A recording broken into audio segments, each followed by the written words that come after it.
खाकर देखती हूँ। उस औरत ने पकौड़ा खाया और उसे बहुत अच्छा लगा।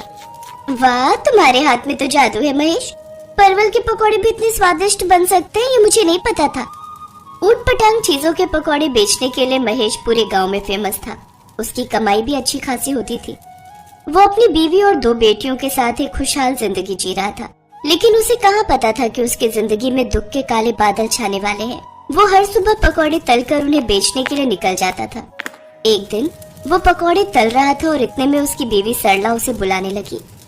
अजी सुनते हो, जरा इधर आइए ना। हाँ आ रहा हूँ। महेश उठने लगा और पैर फिसल कर कढ़ाई के उस गर्म तेल में गिर गया। महेश के दोनों हाथ जल गए। सरला दौड़कर आई और महेश को तुरंत अस्पताल ले गई, लेकिन तब तक बहुत देर हो गई थी। देखिए, आपके पति के दोनों हाथ बुरी तरह से जल चुके हैं। दोनों हाथों को काटना होगा। डॉक्टर साहब ने महेश के दोनों हाथ काट दिए। महेश घर लौटा और रोने लगा। अब मैं पकौड़ा कैसे बनाऊंगा? पकौड़ा नहीं बेचूंगा तो घर कैसे चलेगा? अब चिंता मत कीजिए जी, कुछ न कुछ उपाय जरूर निकाल लेंगे। महेश की दोनों बेटी पिंकी और पूजा कहने लगी, पापा हम पकौड़े बेचेंगे। हाँ पापा, आप कैसे हैं? आए मेरी बच्ची, पढ़ने लिखने की उम्र में मैं तुम लोगों से ये काम कैसे करवाऊं? अब करना तो होगा ही ना, और कुछ नहीं कर सकते। अगले दिन महेश ने पकौड़े बनाने का तरीका तीनों को सिखा दिया। तीनों ने मिलकर पकौड़े बनाए और बेचने चले गए। कुछ लोग पकौड़े खाकर कहने लगे, अरे इस पकौड़े में वो मजा नहीं है। पकौड़ा तो महेश बनाता था भैया। मैं उन्हीं की पत्नी हूँ जी, उनकी तबीयत खराब है इसीलिए मैं आई हूँ। महेश की पत्नी हो तुम, लेकिन तुम्हारे हाथों में वो बात ही नहीं है जो महेश के हाथों में थी। सरला मन ही मन रोने लगी।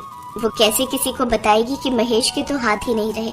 कुछ दिन सरला पकौड़े बेचने लगी, लेकिन धीरे धीरे लोगों ने उससे खरीदना बंद कर दिया। सरला मुश्किल में पड़ गई। उसने महेश से कहा, कोई भी मुझसे पकौड़े नहीं खरीद रहा है, मैं क्या करूं, कुछ समझ में नहीं आ रहा। लगता है हम भूखे ही मरने वाले हैं सरला, हम भूखे ही मरने वाले हैं।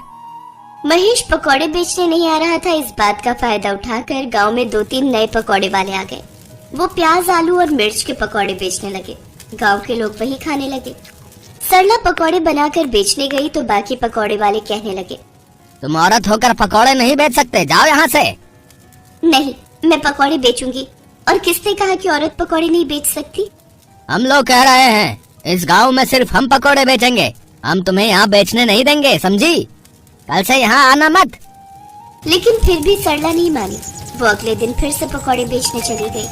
कल हमने तुम्हें मना किया था ना, फिर भी तुम चली आई। हाँ तो क्या कर लोगे तुम लोग? हाँ अच्छा तो ये बात है, तो देख हम क्या कर सकते हैं। दोनों पकौड़े वाले मिलकर सरला को मारने लगे। सरला के सर से खून निकलने लगा। सरला घर चली गई। अरे ये क्या हुआ, किसने किया?